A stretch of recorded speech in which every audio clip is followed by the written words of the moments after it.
hablábamos con Carlos Meléndez desde Santiago de Chile. Ahora le damos la bienvenida desde México a Diego Salazar, periodista, autor del libro No hemos entendido nada. ¿Qué ocurre cuando dejamos el futuro de la prensa a merced de un algoritmo? ¿Qué tal, Diego? Buenas noches. Buenas noches, Enrique, ¿cómo estás? Muchas gracias por la invitación. A ti, gracias. Bueno, lo primero, un comentario de, digamos, esta investigación, esta filtración que está sacudiendo al mundo. Veían versiones de diarios europeos como The Guardian prácticamente dedicadas en un 70-80% al tema de los Pandora Papers. El impacto es, digamos, sísmico. Y claro, estamos hablando de más de 12 millones de documentos y decenas de líderes mundiales en buena medida acusados de evasión fiscal, ¿no? O sea, de tener estas empresas offshore. En el Perú ha llegado pues su coletazo también con Vargas Llosa, ¿no? Un tema con Kuczynski y otros expresidentes. Pero esto nos habla en realidad pues de una cultura que no ha desaparecido, ¿no? La cultura de trasladar las ganancias a paraísos fiscales y pasarse por la garrocha el pago de impuestos. Esto literalmente ocurre aquí en la China. Sí, bueno, es una práctica habitual de personas con cierta cantidad de ingresos, ¿no?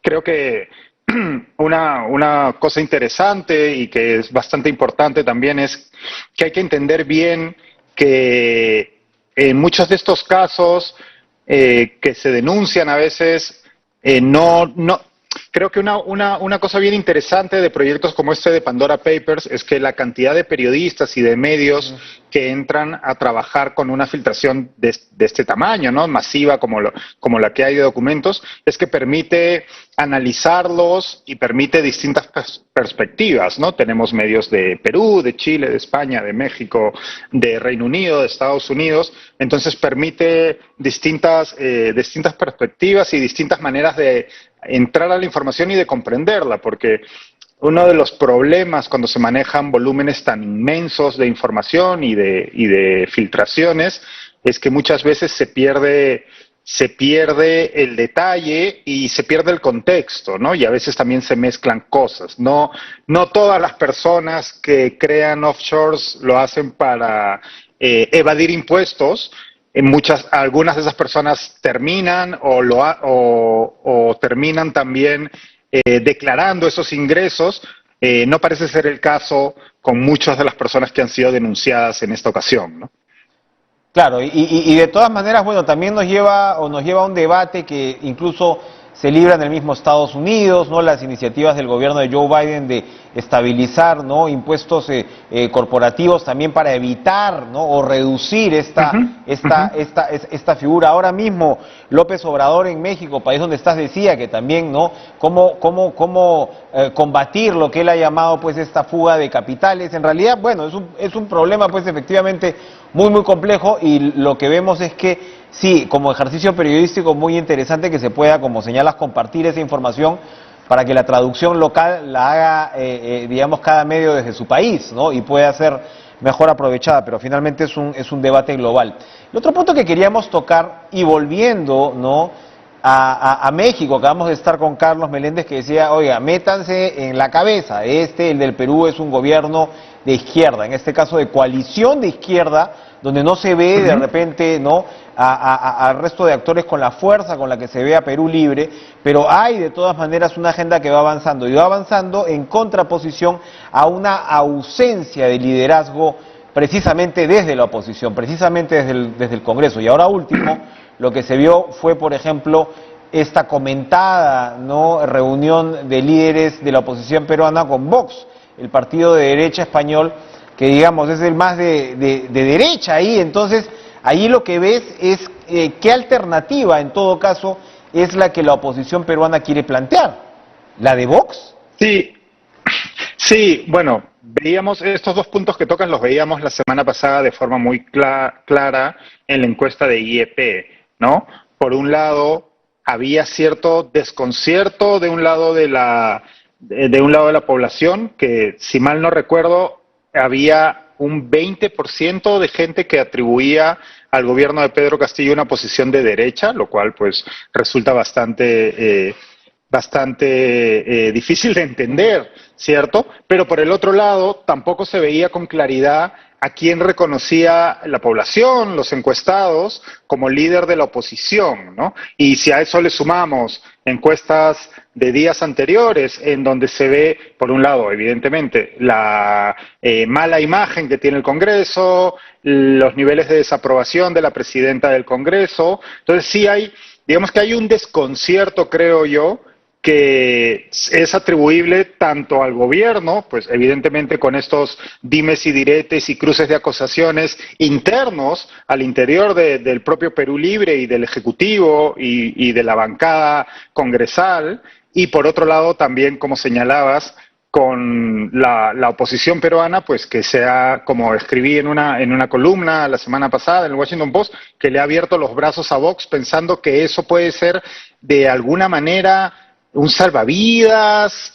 o puede ser de algún tipo de interés suyo cuando estamos hablando de un partido de ultraderecha, famoso por sus expresiones xenófobas y que no tiene nada que aportar, creo yo, al debate peruano, ¿no? Entonces, creo que lo que caracteriza el debate político y la situación política actual en nuestro país es el desconcierto a todo nivel y a izquierda y derecha del espectro político, ¿no? Estamos viendo actores políticos que actúan de manera poco, por un lado, poco responsable, pero también poco articulada, poco coherente y poco sistemática, ¿no? Y el centro se perdió en esa discusión. ¿Perdóname? El centro político se perdió en esa discusión. Sí, pareciera que sí, ¿no? Ocurre también que los extremos suelen ser más ruidosos, ¿no? Y entonces, sí, parece ser que opciones de centro o políticos o voceros o intelectuales que defendan posturas de centro, parecen ser que sus voces no están siendo escuchadas o no ofrecen alternativas que sean del agrado o que generen entusiasmo en la población actualmente, ¿no? Ahora, lo que usan unos y otros sí es el Twitter, ¿no? Ahora que hubo tantos problemas con las redes sociales, hemos escuchado al señor Bellido, ¿no? La semana pasada adoctrinando, ¿no? A los jóvenes de Perú Libre diciendo, por si acaso, el Twitter es donde se desarrolla aquí el tema. Y claro, uno ve cuál es el estilo del primer ministro y claramente va por ahí, es una línea confrontacional que utiliza de todas maneras estas herramientas y llama la atención de la prensa y genera reacciones y el propio Vladimir Cerrón lo usa también con frecuencia. Ese es un fenómeno que está pasando en todas partes también, ¿no? Sí, bueno, Twitter es una plataforma que beneficia este tipo de mensajes, ¿no? Confrontacionales, de respuesta rápida, pero muy interesante lo que señaló Bellido la semana pasada, pero yo creo que todavía una parte de la conversación política en nuestro país discurre, bueno, por canales más tradicionales y en cuanto a plataformas digitales, me parece que discurre más por Facebook. Lo que ocurre, y yo creo que hacia ahí apuntaba la lectura del premier Bellido, es que, digamos que quienes tienen un altavoz más potente o quienes toman decisiones o quienes pueden influir en quienes toman decisiones, le hace periodistas, líderes de opinión, opinólogos, etcétera, sí están en Twitter, ¿no? Y yo creo que es ahí hacia donde apuntaba Bellido con esa, no sé si llamarlo directriz o recomendación que hizo a las juventudes de Perú Libre, señalándoles que todos debían estar en Twitter porque es ahí donde discurre la discusión política. Yo no estoy tan seguro de que eso sea así, pero lo que sí sabemos es que los periodistas, por supuesto, pasan todo el día en Twitter, o pasamos, yo el primero, y muchos otros actores que, digamos, son líderes en sus sectores o tienen capacidad de influencia, están ahí en la discusión, ¿no? Evidentemente sí, esto es un fenómeno global, pues el paradigma principal ha sido el expresidente Trump, ¿no? Que hizo de su cuenta de Twitter la principal vocería de la nación en Estados Unidos durante sus 4 años de mandato, ¿no?